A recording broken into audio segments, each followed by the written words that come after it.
Electric cars used to be viewed as anemic novelties for eco-conscious do-gooders. Okay, they still are by some people, but in recent years, electric cars have come a long way. Don't believe me? Look over there.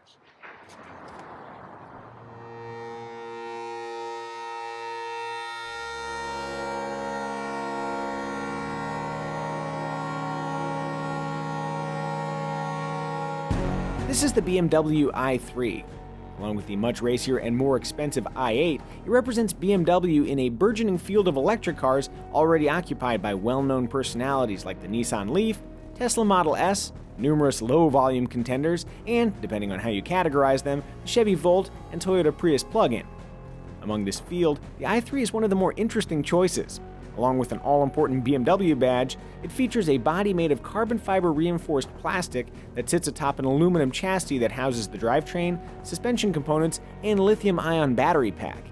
Recharge times vary from 3 hours on a 220-volt home charging station to more than 20 hours on a standard 110 outlet. Fully charged, BMW claims 80 to 100 miles of electric range, though the reality of that clearly depends on your driving habits. In a move to counter potential range anxiety, BMW offers a $3,800 two-cylinder range extender.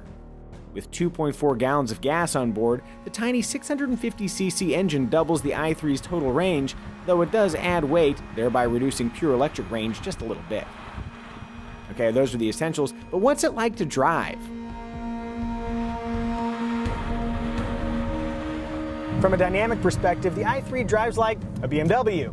The steering is variable assist, and it has a quick ratio which gives it a nimble sense that's nicely supported by higher than expected handling limits. Okay, there's a bit more body roll than I'd prefer in a car, but that doesn't seem to inhibit the i3's ability to turn. For a tall electric car, this thing is weirdly fun to drive.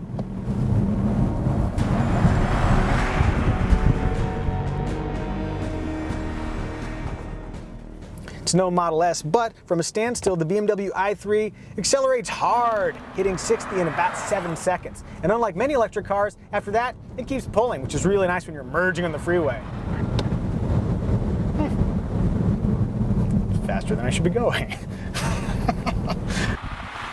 What's really strange is what happens when you take your foot off the accelerator. Because of really aggressive power recovery from the electric motor, the car just decelerates. In fact, if you plan far enough ahead, you can drive most of the time just using one pedal, which is a shame because the brakes, unlike in a lot of electric cars, feel almost normal.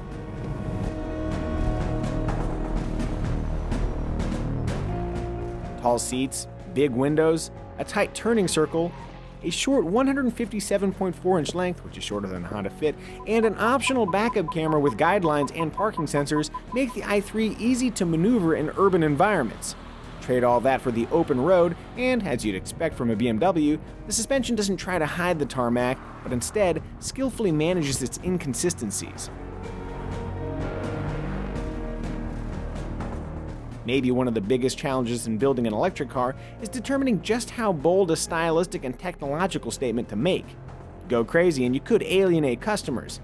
Stay too traditional, and folks might question paying a premium for an otherwise normal car saddled with range and recharge limitations. That traditional progressive balance is something that the BMW i3 does really well. With its tall stance, frameless windows, contrasting panels, and general weirdness, it's utterly distinct. And I mean weird in the most endearing way possible.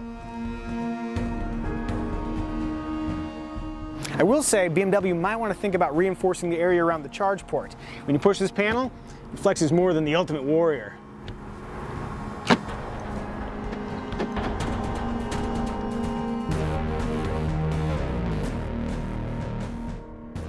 Move inside and it's more of the same. With all these swoopy shapes and contrasting textures, the interior feels pretty special. Actually, this stuff right here looks like a craft-style speaker enclosure you might buy on Etsy.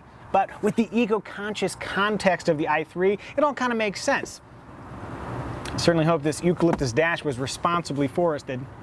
Was that? It was? Despite its bold futurism, the i3 is surprisingly welcoming.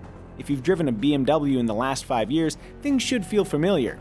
The steering wheel controls are straightforward, Bluetooth is easy to pair, the USB and auxiliary connectors are conveniently placed and clearly labeled, and the infotainment system's iDrive controller is as intuitive as always.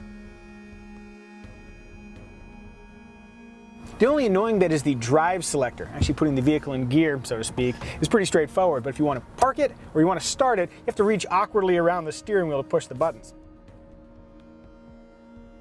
Also, this screen, since it's so far away from the driver, it might be nice if it was a little bit bigger. Depending on your height, entering the i3 is reasonably simple, at least up front. Climbing and back requires more effort. Once aboard, the seats feature comfortable contouring, headroom is plentiful, and with an adjustable center armrest and long-throw telescoping steering wheel, it's easy to meld with the car. Things would be even nicer with adjustable front seat lumbar support and a center rear armrest. And speaking of the back seats, legroom is just okay, but headroom is really quite good. And with an elevated seating position, even if you're stuck in back, you still get to enjoy a nice claustrophobia-free view of the world outside. Claustrophobia. The world's CrossFitters don't need to worry, but for everyone else, a high liftover height can make loading heavy cargo a struggle. Master the lift, and you'll be rewarded with a decently sized, pragmatically shaped trunk. Depending on federal and state tax incentives, you could chop nearly $10,000 off the BMW i3's $42,000 base price. For that sum, you'll get a car with 19-inch wheels, navigation, LED headlights, and leather-like upholstery. If you want stuff like a sunroof, keyless access, and full leather upholstery, you'll need to move up from the base Mega trim to the mid-level Giga trim or the top-level Terra trim. Oh, and by the way, BMW refers to each of these trims as worlds, as in Mega World. Yeah. Featured on the options sheet are a premium Harman Kardon audio system, forward collision alert, and a DC quick charge system that bumps the battery up to 80% charge in 20 minutes. Mega World.